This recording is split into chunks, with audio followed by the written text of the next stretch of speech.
This is the year you finally stop talking about buying and actually get the keys. If you want to buy a home in 2026 anywhere in the Durham region, especially if you're renting in Toronto and are ready to get out of the city, or you're already living here and you're feeling stuck, there are 7 things you should start doing right now so that you don't waste the next 6 to 12 months guessing. I'm Villia Truelove, a real estate agent right here in the Durham region and Toronto, and I've been helping buyers for more than 20 years. All of my contact information is in the description below if you'd like my help in finding your home this year.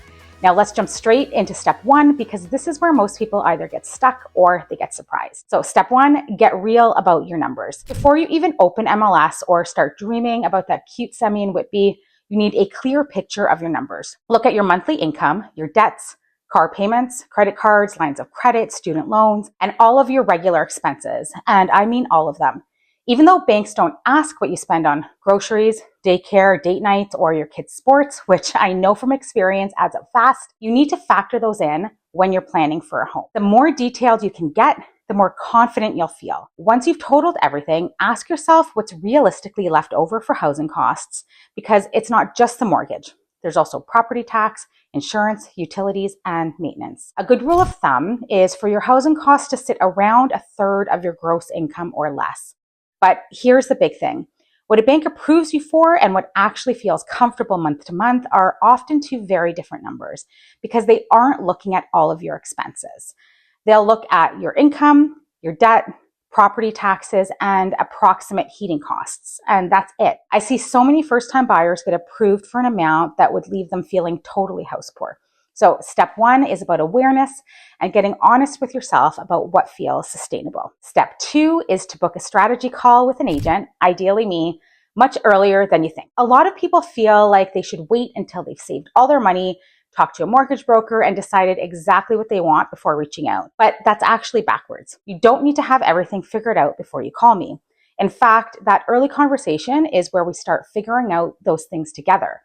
On a strategy call, I walk you through the buying process step by step, specifically for the Durham region or Toronto.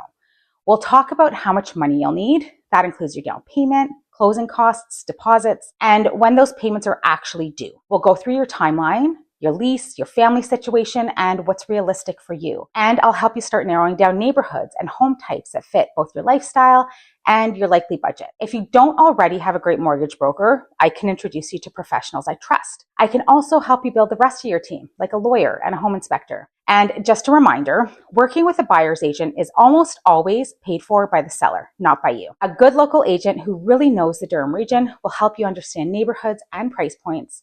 We'll set up searches so that you're only seeing homes that actually fit what you're looking for, and advise you on offer strategies and conditions, and keep you from making emotional decisions that don't match your long-term goals. You don't need to wait until you feel ready in a few months to start that relationship.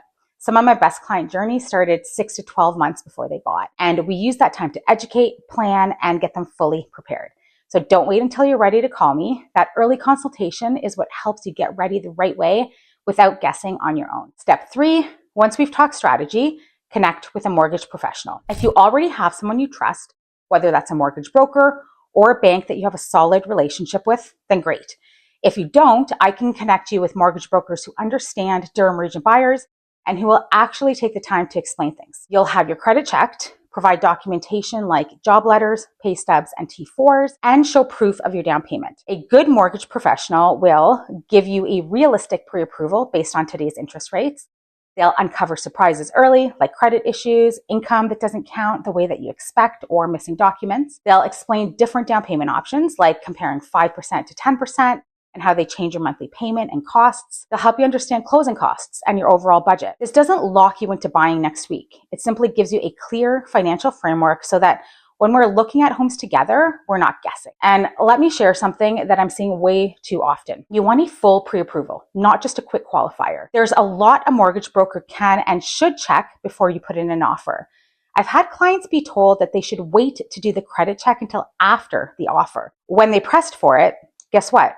Something unexpected showed up on their credit that had to be dealt with. Same goes for providing proof of income and down payment. The more you provide in advance of an offer, the better.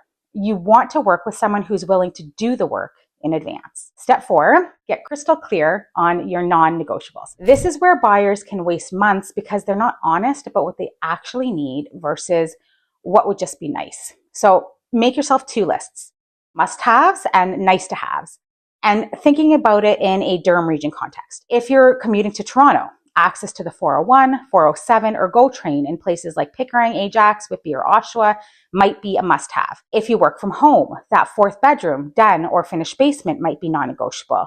If schools are important, certain neighborhoods or school boundaries might matter more than other finishes. When we work together, we refine this list based on your budget and what's actually available in the Durham Region market. Sometimes we'll adjust expectations. Sometimes we'll discover options that you hadn't even considered. Step 5, decide on your timing strategy for 2026. Someday this year is not a plan. Ask yourself, do you want to buy as soon as you're financially ready? Are you planning it around the school year so that you can move in the summer so that the kids are able to start at their new school in September? Are you aiming for the spring market? Or does it make more sense to save a bit more and to buy later in the year? Each option in the Durham region has its pros and cons. Winter and early spring, usually fewer buyers and fewer listings, potentially more room to negotiate, although currently our inventory is higher than normal even for the winter. Spring, usually more inventory and more choice, but can also mean more buyers coming out. Late fall, sometimes it means more motivated sellers who want to be done before the holidays, but again, typically we're going to see a smaller number of homes on the market. Together, we can map out your timing against your finances, your current housing situation, and what's happening in the market. So you're not just hoping for the right time, you're actually working towards it. Step 6, save smart, not just save more. Most people focus only on the down payment number, but that's only part of it. You'll also need closing costs, which include legal fees, land transfer tax, title insurance, home inspection, possibly an appraisal, moving costs, a small buffer for immediate things after you move in, like curtains, paint, small repairs, or furniture. In the Durham region, closing costs will be in the thousands. When we have that early consultation, I walk you through what these numbers typically look like at different price points and help you understand how much you realistically need to have saved and when you need it. That way, you're not shocked by the full cost right when you've fallen in love with the home. If you're a first-time buyer, talk to your mortgage professional or financial advisor about options like the home buyer's plan, where you may be able to use RRSP savings toward your down payment. And lastly, step 7, take one concrete action this week. You don't need to solve everything at once. Just pick one step that moves you closer to owning a home in 2026. This could be booking a strategy call with me, checking your credit report on your own through Equifax or another online system to make sure that there are no surprises, setting up an automatic transfer into a separate home fund account so that you're consistently saving, or having a conversation with your partner or family about your timeline and priorities. Pause this video if you need to, pick one of these, and actually do it this week. If buying a home in 2026 anywhere in the Durham region is your goal, you don't have to figure this out all on your own. Use a link in the description to book a no-pressure strategy call with me. We'll walk through the process step by step. We'll look at your specific situation and build a clear plan so that you know exactly what to do next.